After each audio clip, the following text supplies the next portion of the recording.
Хөрмәтле дуслар, шушы залда минем яраткан җырчыларым һәм безнең яраткан җырчыларыбыз да утыра.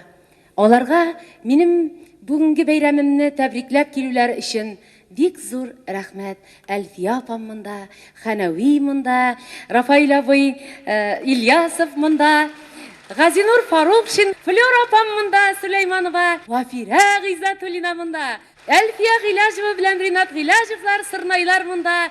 Чыннан да күрәсез, нинди матур безнең буынга, нинди матур чыр туры килде. Шушындый матур җырлар җырлап без үстек.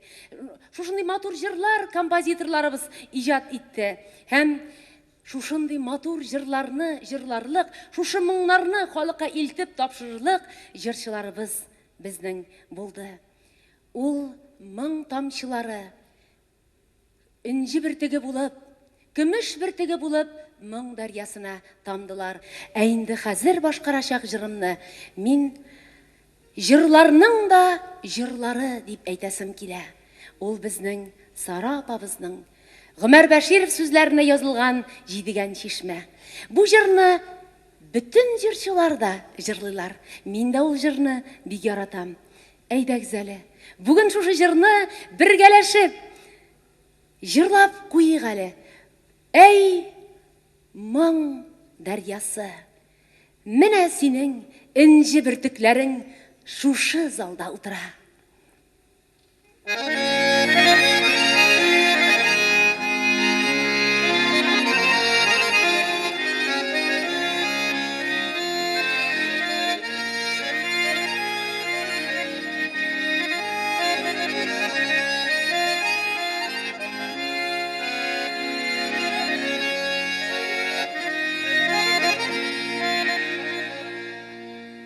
Җидегән шишмәләр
Бик зур рәхмәт.